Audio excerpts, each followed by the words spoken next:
For the first question, the zone of proximal development is the area in a child's learning development in which they can achieve successfully with the scaffolding of an adult. It is the area between what the child can successfully do on their own and what they cannot do even with the help of an adult. So it's the area in between that.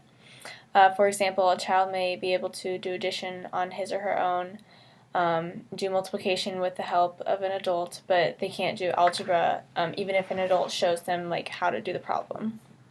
So it's important for teachers to understand ZPD for each of their students in order to assist them effectively. When the teachers are able to comprehend what level each of their students are at, they can provide them with the knowledge and support that they need to perform well academically in their class. If the students need more help in certain areas and do not understand a concept, then the teacher can scaffold an activity and then slowly fade away the assistance so they can do it on their own.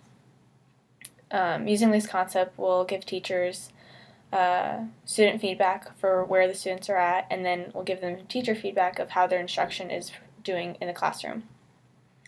For the second question, the teacher needs to be aware of ZPD for my student with speech production and word finding errors. Once she knows the cognitive level of my student, she can scaffold activities and instruction that will better fit his needs. Simply because my student is having difficulty producing his words doesn't actually mean that he's not understanding the material, because he might be comprehending it, but he just can't produce the knowledge that he knows.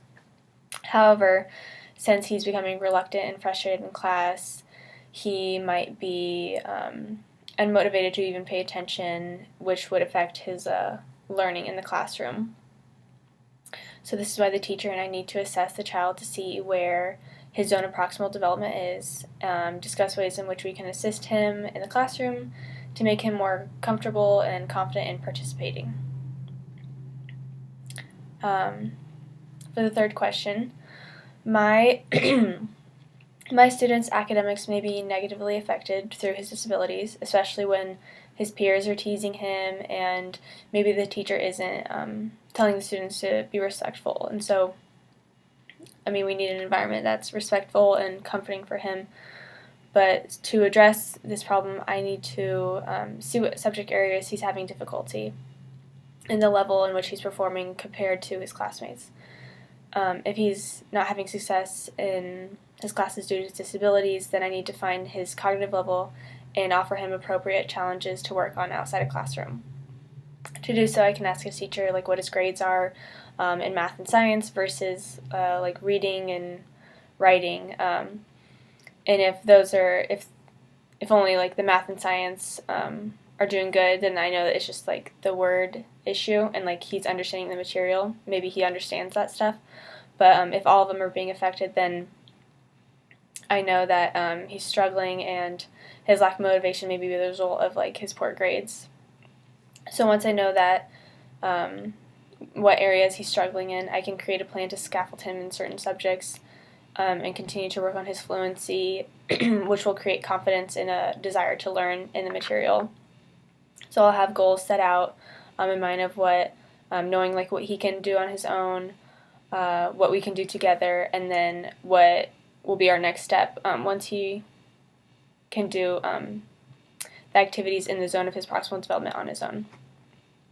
So ways in which I can assess this, I'll keep track of what he's capable of doing, so I'll have a log of what I have just previously said, what he can do on his own, what he can do with my assistance or with the teacher's assistance, and our goals.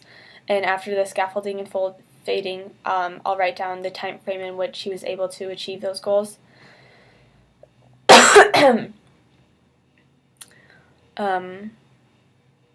So I'll write down the time frame and if he was able to have 80% fluency, because we really want to work on his development in the classroom, but specifically producing and being comfortable participating in class.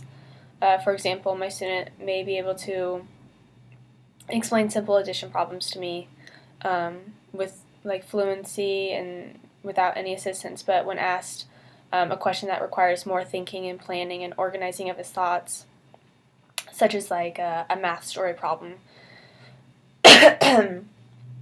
that maybe has addition and division in it. He might get stuck on a few words, and maybe an adult needs to prompt him with the beginning of a word, and then he's able to complete his thought and answer the question. So that would be like his area of zone of proximal development, and then the beyond his zone would be like if I asked him to solve a problem, a geometry problem that solve for x through like some shape and like a theorem, he would become frustrated, and maybe like even if I showed him an example previously, he still wouldn't know how to do it. He couldn't solve for the equation. The question that I have come up with, so pragmatics is the social use of language, and as more technology is being developed, it seems that more people are lacking in the proficiency of social interaction skills. Maintaining eye contact with people, talking to people outside of like just texting. And so some examples of pragmatics are turn-taking, eye contact, maintaining topic, not interrupting, or knowing like when to interject. So my question is, do you think people are decreasing in their social skills and becoming too reliant on technology devices for communication? If so, how can we teach our youth to be proficient in social skills without taking away technology completely?